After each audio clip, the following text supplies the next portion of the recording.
Yo, what's up mga lods? Good evening. Ito na yung request ni Lods Narinomoto mga kamoto, no?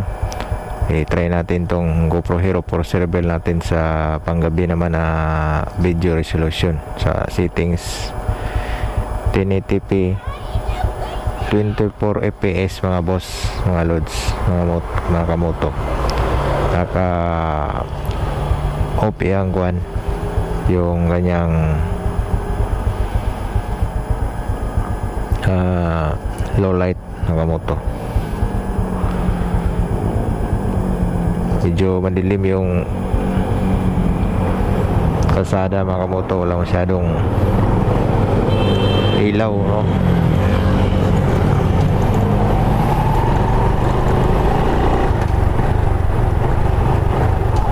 Tingnan lang natin to mamaya mga kamoto kung malinaw ba yung video sa panggabi. Ito lang muna yung video resolution na gamitin ko, 1080p 24 fps mga kamoto.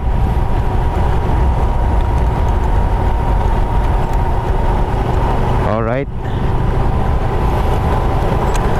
sa nag-request nito Lods, ito na yung request mo na try natin pang gabi naman na video. Si Lodi Pops Narimoto, shoutout siya dyan Pops.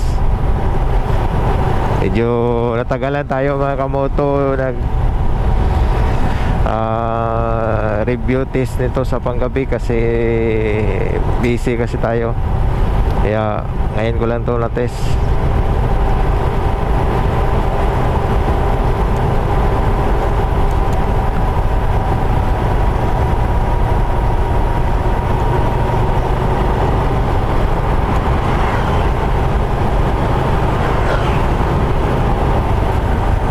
Sa naghanap ng mga action camera mga kamoto, kung gusto nyo bumili din ng GoPro Hero 4, available po ito sa Shopee mga kamoto. Search nyo lang Tangkoro PH.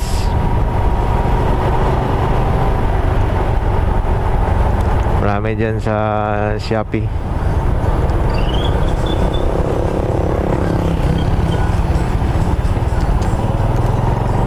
Ang ginagandahan kasi nitong GoPro Hero 4 mga kamoto, yung mga accessories niya napakamura lang.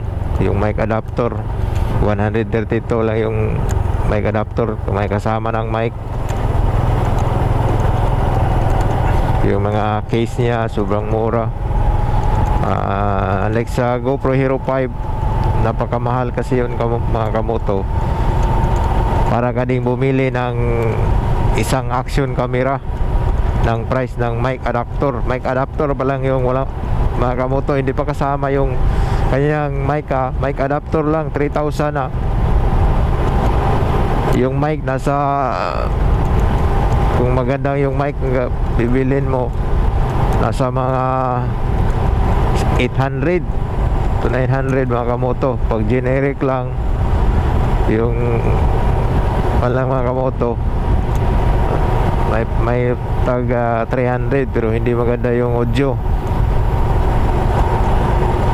Sabog yung audio niya mga kamoto. Hindi parehas nitong GoPro Hero 4, kahit mura lang yung mic adapter at saka yung mic, hindi yung basag ang kanyang audio. Buo pa yung audio niya mga kamoto. Kita nyo yung vlog ko, sa unang vlog ko nito, kahit nakatapat na yung mic sa bibig ko mga kamoto, ganun pa rin, napakaganda pa rin yung kanyang audio. Hindi ka magsisi sa ganitong action camera mga kamoto. Although may kalumaan na to mga kamoto, kasi lumabas ito 2013 or 2014, correct me if I'm wrong. Nasa 2025 na tayo ngayon mga kamoto. Sobrang layo na. Sobrang layo na tong agwat mga kamoto ng GoPro Hero 4. Kasi may Hero 13 na ngayon GoPro Hero 13, may bago na ngayon, GoPro Hero 13. Pero ang GoPro Hero 4 mga kamoto, palaban pa rin to sa mga nagsimula pa lang mag motovlogging. Goods na to mga kamoto.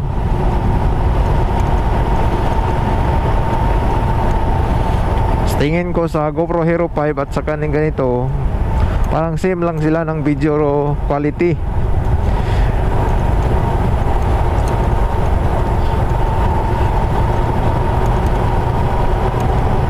Ang magkaiba lang talaga nila yung image stabilization sa video mga kamoto. Ito lang yung wala sa GoPro Hero 4. Yung video image stabilization lang talaga. Wala siyang image stabilization. Depende na lang sa iyo kung malikot yung ulo mo para ding aalog yung video, pero steady lang yung ulo mo, steady mo lang nakatingin sa daan para din siya nagka-stabilize. Pero hindi naman problema yan kasi may mga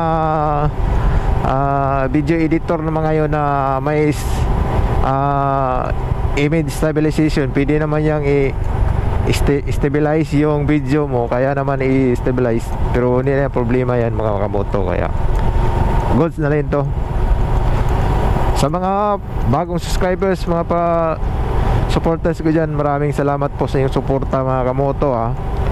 Kahit nag-iba tayo ng channel name, nandyan pa din kayo nanood sa aking channel. Maraming salamat po sa inyong lahat mga kamoto.